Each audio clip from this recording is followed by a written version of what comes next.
Yeah, I'm not sure if I could ever see this being an Air. Could you see something this big being an Air? I mean, would you even call it an Air at this point? Doesn't Air mean light?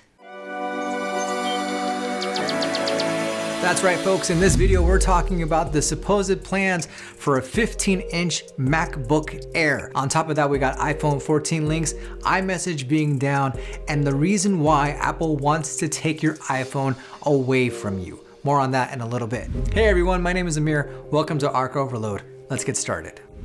For yet another week, some of Apple's cloud-based services were down. This time, people were not able to send iMessages to one another as the service experienced an outage. This was very similar to what happened last week when a bunch of cloud-based services like Apple Arcade, Fitness, Apple TV Plus, Apple Music, etc., all experienced either lag issues or were completely out. In some cases, messages were not being delivered at all, and in other cases, images were not going through. How is this happening to Apple? A company notoriously on top of their stuff. Everything just works really well, right? The whole ecosystem, and that's the big appeal about Apple, right? Is that everything works with one another. And here we are with services that are not working as well as they should. Apple did address the problem, only for it to come back an hour later, but 45 minutes after that, Apple was able to bring iMessage back to life and the outage was fixed.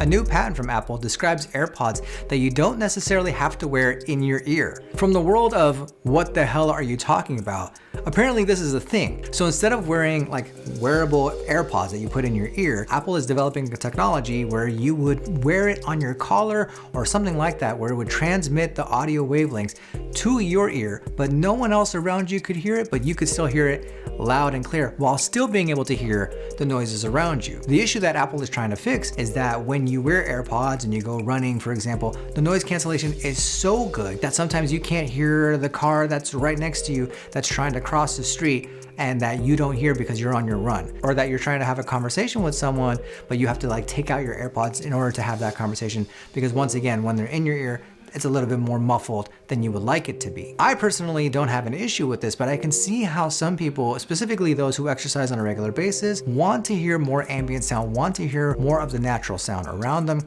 and how something like this could be pretty cool. From /gear, it says, the new invention is a wearable audio device that is capable of delivering sound to your ears without you having to wear it anywhere close to your face. The device attaches somewhere near the collar of the user's shirt, with sound waves still reliably reaching their ears. This parametric array of speakers built in such a way that limits the noise that reaches other people while still remaining loud and clear for the user. It's hard to believe how this can be possible, but similar systems already exist, such as in-audio sunglasses. The difference here is that the sound is expected to travel much larger than wearing sunglasses, either from the collar of your shirt or even supposedly a nearby pillow. I can imagine could this work at night? Like if I'm watching something in bed and I don't want to wake up my wife and I don't want to have to put AirPods in my ear and sleep on the pillow with the pillow shoving the AirPod up my ear. Is this something that I can still watch my program and still listen to, but not have it bother her at all? That is really cool technology if that's a possibility. One of Apple's flagship devices is the MacBook Air, a product that I vividly remember the launch for because I actually used to work for the Apple Store. I was a Apple specialist, if you will, selling all sorts of stuff that came out back in the day when Leopard was a thing and iPhone 3G had just come out. And the MacBook Air was first announced and first sold while I was working at the Apple Store. It was a special product then, and it's a special product now. It pretty much replaced the plastic white and black MacBooks that we used to have over the old. Man, and I totally miss those black MacBooks. They were so cool, and I remember the look on people's faces every time that I would sell it to them or bring them the box for them to take home and how excited they'd be to take this home. Such a cool laptop, and I really wish that Apple would bring it back, or at least bring back a black laptop. That would be super cool. But yes, here we are where the MacBook Air could theoretically become a 15-inch computer. This comes to us from display analyst Ross Young, where Apple is working on a MacBook Air that's somewhere around 15 inches in size, with the machine set to debut along a slightly larger 13-inch MacBook Air, but this isn't slated until late 2023. Now, Apple is expected to release new MacBook Airs this year with the very much rumored M2 chip that'll have a variety of colors that you can pick from, aside from just the rose gold, silver, and space gray options that we have right now. I personally feel like a 15-inch MacBook Air might be a little too big for some consumers. I feel like that 13-inch size is absolutely perfect, if not a 14-inch size. And I know the 14-inch is saved for the MacBook Pro, but if you want a large laptop, then in my opinion, that 14-inch is the perfect size. 15 might be a little too big for the average consumer who wants to put it in their bag and carry it around, or for someone like my wife who wants to put it in their purse and take it, from home to a coffee shop or from coffee shop to work or whatever. To me, 15 might just be a little too big. And then it also begs the question, do you call it the Air or do you call it something else? But it looks like the supposed 15-inch MacBook Air is not the only thing that's causing waves, as it seems like Apple is on its way to making the iPhone a subscription-based device. Much like a car, that where you wouldn't purchase the whole thing, you would pay payments and lease it. That's where it seems like Apple is headed next with its flagship device, the iPhone. Apple is reportedly working on selling iPhones and iPads themselves as part of a hardware subscription service, according to a new report from Mark Gurman, as he writes that the move could fit into Apple's ongoing push towards subscription services as a whole. Apple has increasingly been emphasizing recurring subscriptions like Apple Music, Apple TV Plus, Apple News Plus, Apple Fitness Plus, and Apple Arcade as key new revenue streams for the company. I, for one, am someone that uses the Apple One bundle. Absolutely love it, and I think it's very much worth the $30 price tag for the 2TB iCloud option. Now, I'm not sure exactly how this is going to work. Let's say, for example, you agree to pay $40 a month or whatever the price is going to be for an iPhone. Well, let's say you stop making those payments. What's going to happen? How is Apple going to come and take that device back from you? Or are they going to charge you like a late return fee? Or are they going to just charge your credit card because they're probably going to have it on file? It sounds messy to me, and the last thing that I think of when I think of Apple is messy. But this idea that you can't own your phone and that they're going to take your phone away from you if you can't make the payments doesn't sit well with me. I'm someone who very much enjoys buying their device. I don't go and subsidize it from a phone company. Full disclosure, I use a smaller phone company, and therefore I like buying my phone outright, paying the $1,000 or whatever it is, and having to own it. And then I can hook it up to any phone carrier that I want. Now, you have been able to pay for the iPhone through phone carriers for a very long time, like AT&T, Verizon, and T-Mobile, where you pay $20 a month, $30 a month, whatever it is, as long as you sign a 2-year contract with them. And even though Apple already has the iPhone subscription plan where you can get the iPhone and Apple Care in 24-month payments, but every 12 months you can switch it out for the new phone, this seems a little more different to me. Like you're getting a phone on loan. And with something as ubiquitous as a phone, something that all of us have, all of us carry, the majority of the world has a smartphone, whether it's an Android or an iOS device, how are you going to police the idea that, oh, this person didn't make their payments, I'm now going to charge their card X amount for the rest of it? What if that person had their credit card stolen and changed their credit card number and forgot to tell Apple? What if that person doesn't live in the States anymore? There's a lot of messy situations that I can foresee would be an issue.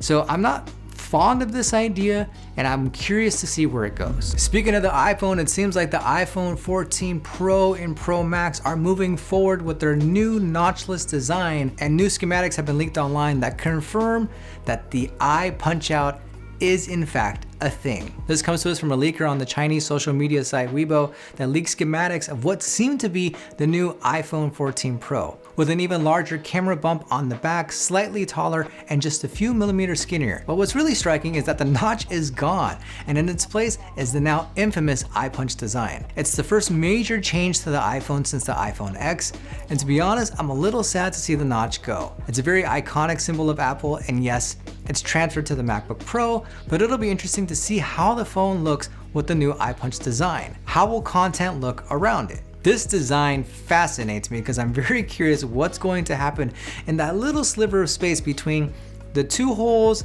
and the camera hole, the Face ID sensors and the camera itself. Like, what's going to happen in between those things? Is there going to be the screen underneath that? Like, if we scroll up and down on a web page or an app, will we see whatever is in that background, like right there? Like, to me, it seems weird that like that little tiny space is going to be exposed versus just making an entire, oval rectangular shaped pill-like thing that would cover everything. But that doesn't seem like this is going to be the case. We're going to have a circular hole cut out and a pill-shaped hole cut out. There's also rumors of the charge port finally changing over to USB-C. This would be a big deal. They've already done it for the iPad Pros and now the iPad Airs. Having that lightning port gone means I gotta throw away like 20 cables that I have in my drawer of extra stuff that I need to charge my Apple wireless keyboard, my Apple wireless mouse, my Apple trackpad, all that stuff out the door, because now my iPhone will be using USB-C,